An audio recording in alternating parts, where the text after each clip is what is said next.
Final Destination 6 is a continuation of people escaping death, but more specifically, how it can be passed along to bloodlines.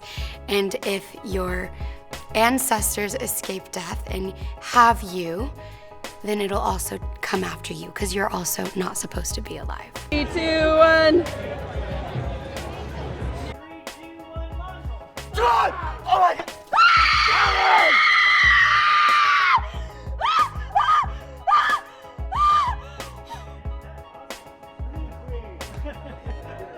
Eric is, he's a bit of a wild card. He's a fun guy. I love playing him. He's covered in tattoos, which we just have taken off right now.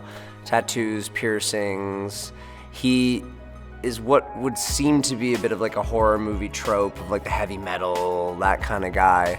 But the thing that I love so much about him is that he really cares about his family, and he's got a bit of like a soft side to him on the inside. He can be a bit of a off-putting person to some, but with his family, he just cares about them so deeply, and I think that's what I love playing about him. Ready, and action!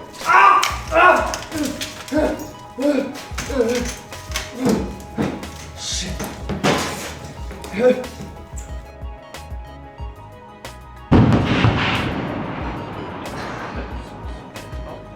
Oh my God! So she is a brainiac of a college student. Big brains. She's very studious. She's valedictorian. She's top of her class. She's kind of just this all-American girl. And she's been suffering from nightmares that have been preventing her from reaching her potential as of late. And yeah, and she kind of becomes like this like action hero kind of girl.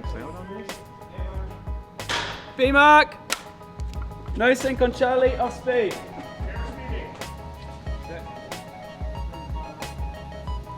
Lighting.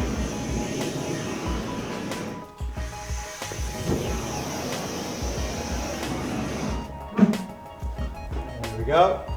One of the most exciting things about making this movie was all the practical effects and stunts we were able to do.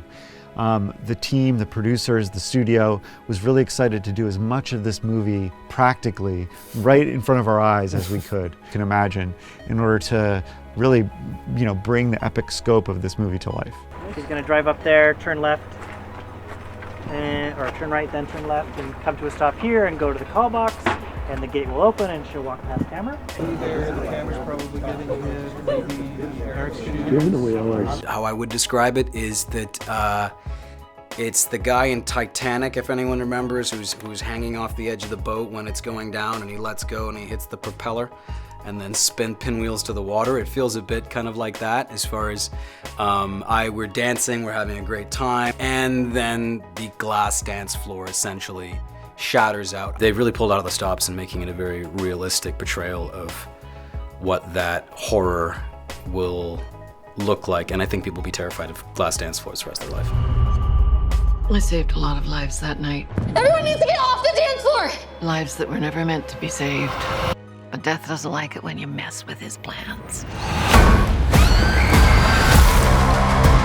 This book, it will show you everything you need to know to keep our family safe. Iris is wearing a beautiful period proper blue dress. It was handmade, so it could be as period accurate as possible. A lot of people walking around set call it movie 1 and movie 2, the 1969 movie and the modern day movie, because they do feel so different. And I feel like wardrobe is a huge part of that. When you walk on set, you can immediately tell which movie we're filming, strictly off of wardrobe. My old man just died. I come in as a favor, and now they want me to lock up. Hey, 5-star review, yeah? Like and subscribe and all the things. I think what's different about this Final Destination is it really focuses so much on the familial aspect of it. It being so heavily related in family, you get to know these characters not better than the other ones before, because I think they did a great job with that as well on those, but you get to know them in the way that only family members get to know people, not just friends or lovers or anything like that. You're just getting to know deep down, dirty secrets of this family. I think the other thing that sets it apart from the other ones is that it obviously takes place in 2 different timelines, starting in the and there's the flambé chef and the seafood chef and the barman, and the whole spread of it's been fabulous, and doing really cool one-er shots through the crowd, and the coordination of it, you can tell they put so much time into planning every little piece of it that it's felt so easy and flawless, kind of like walking into a play that's already been choreographed for you.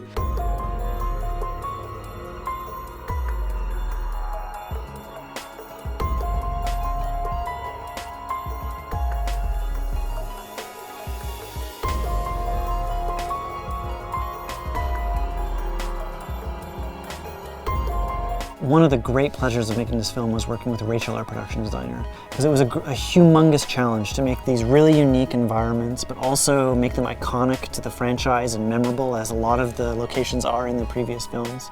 And she really brought an incredible eye of design, but also a love of the franchise, to find all sorts of different ways of building omens into the actual designs of the world themselves.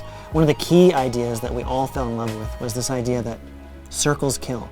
And it's a great drinking game if you want to watch the film on your 3rd or 4th viewing and take a swig every time you see a circle. But death represents itself in a lot of ways by a circle, because fate comes back around and you can't escape it, and there's all these ways that we brought a round shape into the design of the entire film.